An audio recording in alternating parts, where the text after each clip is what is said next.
Gemini, ito yung maaaring kaganapan sa inyo sa May 10 hanggang May 16. Ito ay 1 week reading para sa inyo, Gemini.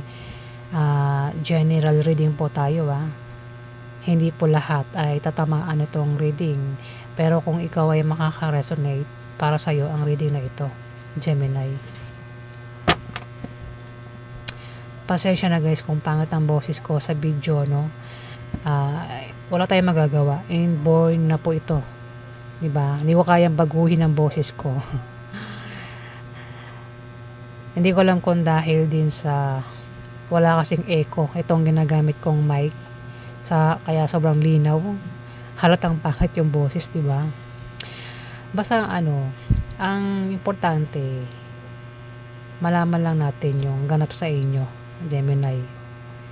Huwag nyo na lang pansinin tong boses ko kasi hindi naman yan yung kailangan natin, di ba? Ang kailangan natin marinig is itong ganap sa inyo. Ayan, Gemini, sa 1 week na yan. Yun lang yung kailangan nating marinig, ang kaganapan sa inyo, Gemini. Okay, umpisa na natin.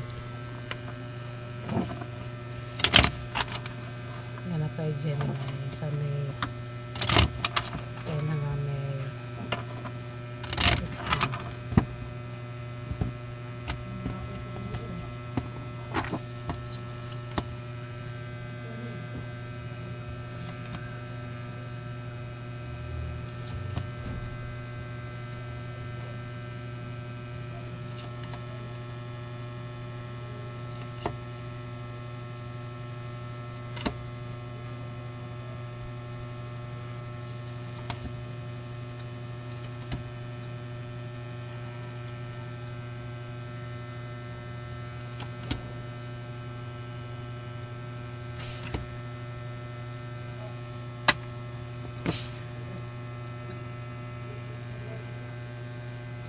Gemini, may tao dito ang maaaring kilala mo. Isang tao na kilala mo, maaaring meron siyang wish o pangarap na magkakatotoo sa 1 week na yan, Gemini. Ayan. Pwedeng mainggit ka sa kanya kasi may inggit dito O maaaring hadlangan mo siya. Kasi meron nga daw siyang wish o pangarap na magkakatotoo. Yung nga lang, may inggit dito at hadlang. Pwedeng hadlangan mo o mainggit ka sa kanya, Gemini. Ayan, masama yun. Huwag tayong mainggit. At huwag tayong humadlang. Lalo na kung patungkol sa pangarap yan. Diba? Dito, ikaw daw ay aalis, magta-travel. Meron kang pupuntahan at maraming dahilan ng pag-alis mo dito. Pwede rin isa sa dahilan ng pag-alis mo is maaaring magbalak kang magtaksil, magloko, magsinungaling. Taksil kasi ito, pero ingat ka, pwede kang mahuli, mabuking, Gemini. Ayan, maaaring patungkol sa binabalak na itayong negosyo, no? Kung hindi man ikaw ito, pwedeng kilala mo siya. Siya yung may binabalak.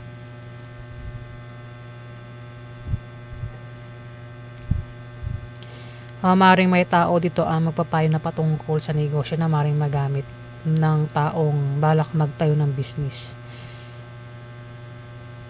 Maliit man o malaki ang balak itayong negosyo, yan ay lalago. Maraming customer ang lalapit. Kung balak umutang sa loan, ma-approve daw ang loan, Gemini. Asawa. Meron kang asawa, no? O asawa na kakilala mo ito. Basta may asawa. Hindi rin maayos ang pagsasama ninyo ng asawa mo sa 1 week na yan. O kung hindi mo ang asawa, pwedeng asawa ng kakilala mo. Hindi maayos yung pagkasama nila ng asawa niya. Dito meron kang kasama sa 1 week na yan, Gemini, ang hindi kayo magkakasundo. Paano kayo magtutulungan kung hindi kayo magkakasundo? pwede machismis daw kayo ng taong ito na kasama mo sa negosyo mo, sa trabaho mo, o kung saan mo pa yung kasama. Kilala mo man yan o hindi, gumawa ka ng paraan para magkasundo kayo at para magtulungan daw kayo ng taong ito, Gemini.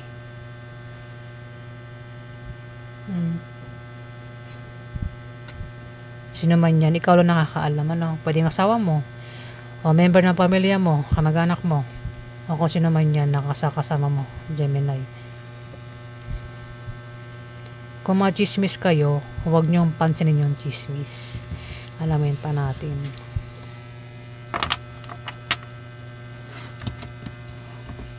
Ano pa nga ito, Gemini sa May 10 hanggang May 16.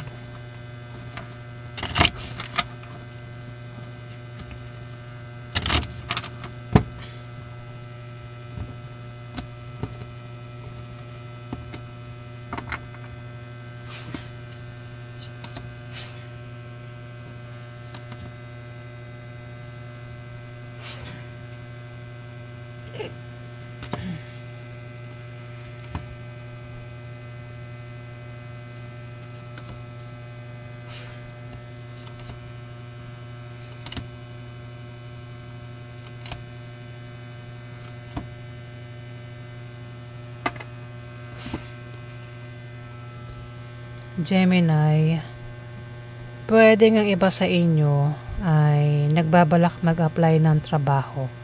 Kung meron namang trabaho, balak naman mag-resign ng iba sa inyo. Ayan. Pero sinasabi rito na kung balak mag-resign, huwag na basta-basta mag-resign. Hanap muna ng kapalit na trabaho bago mag-resign. Para hindi magsisi. Sa nagbabalak mag-apply, sa inyong pag-apply, meron kayong makikilala na pwede nyo maging karelasyon kung single kayo. May pera, no? May perang matatanggap ang iba sa inyo, Gemini. Aalis kayo, meron kayong pupuntahan at magkakapera daw kayo dyan, Gemini. Pwede rin, kung balak nyo mag-resign, pwede yun, kukunin nyo yung sahod nyo. Kaya magkakapera kayo. Pwede rin yung pera ay galing sa negosyo nyo. Ayan. O kung saan pa galing yung pera na yan. At meron daw kayong makikilala sa pupuntahan nyo na magugustuhan nyo ang mga taong ito. O gusto nyo yung mga taong ito. Ingat kayo sa misfortune. Kasi lumabas ang misfortune dito. Ingat sa pagbiyahe, pupuntahan, pag-alis, Gemini. Aksidente, ingat sa aksidente. Kasi maring meron kayong binabalak, may plano. Pwedeng masama o mabuti yung binabalak nyo. Kaya pinag-ingat kayo sa aksidente. Lalo na kung sa gabi nyo balak gawin itong plano nyo. O madaling araw yan. Ayan, ingat sa mga pupuntahan pag travel o kung maglalakad sa daan. Ayan, ingat sa lalakaran Ayan, kasi gabi nga yun o madaling araw. Pwedeng may stress din daw kayo sa 1 week na yan. Kung may stress, magpatingin sa doktor, Gemini. At may papayuhan. Pwedeng ikaw yung magpayo, kundi man ikaw yung papayuhan. Ayan. Dito meron kayong pagpipilian na ikakalito mo. Mahirapan kang pumili. Mahirapan kang pumili. O kung meron kang pagdidesisyonan, pwedeng mahirapan ka, Gemini. Ingat din sa sakit. At aksidente talaga, no? Aksidente talaga. Tumatlo Puro aksidente talaga, Gemini, Ingat sa biyahe, pag-alis pupuntahan. Lalo na pag gabi, ayan, gabi, nagpapagabi, ang madaling araw. Tatlo talaga siyang card. Tatlong card pero isa lang ang meaning, Ayan, Gemini. At huwag gagawa ng masama sa iba para hindi malasin. Magkakaperang talaga, patungkol sa pera. Ayan. May paparating na pera, Gemini. Yung iba pwedeng yung pera na darating sa inyo ay galing sa kamag-anak. Kung merong negosyo, may paglago, may pag-unlad, maaari din na yumaman na iba sa inyo. Sa 1 week na yun, baka meron kayong ginawa dyan na kayo daw ay yayaman, Gemini. Swerte mo kung isa ka sa yayaman, ano. Meron daw kayong humihingi ng negosyo na biglang lalago, pero ingatan pa rin na humina.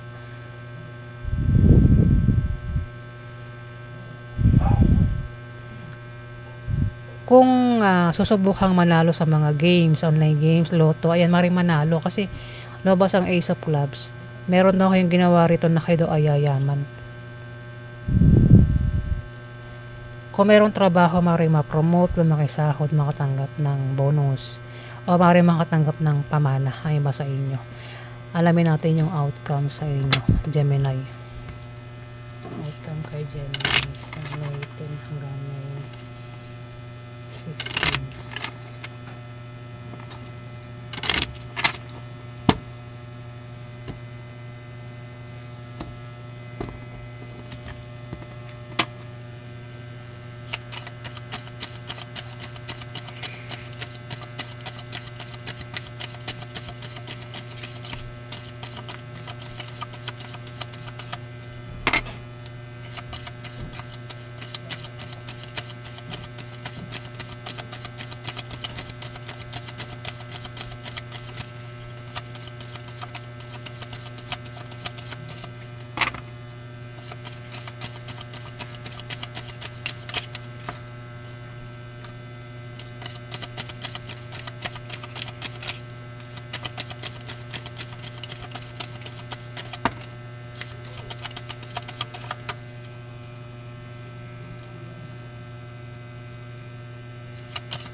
Gemini, meron talaga nagbabalak magtayo ng business. Maliit man o malaki, lalago daw. Ayan. Pwede rin na may magpapayo dito na patungkol sa negosyo na magagamit ng taong balak magtayo ng business. At may tao dito yung meron siyang kahilingan at pangarap na magkakatotoo. Sa 1 week na yan, Gemini. Meron kang makakadeal na Capricorn, maring ito ay Virgo o Taurus ang zodiac sign na bata sa'yo. Ayan, meron daw siyang kahilingan at pangarap na magkakatotoo. Ayan, siya lang nakakalam kung ano yung kahilingan niya at pangarap niya. Yung nga lang, baka magkaroon ng away sa 1 week na yan. Ayan, away na pwedeng lumaki ang away o away na humantong sa demandahan. Kung magkakaroon ng away, umiwas sa away, Gemini. Kung hindi ka kasali sa away, huwag nang sumali sa away. Kaya po yung ganap sa inyo sa May 10 hanggang May 16. Maraming salamat po guys sa nag-like at nag-subscribe. Maraming salamat po.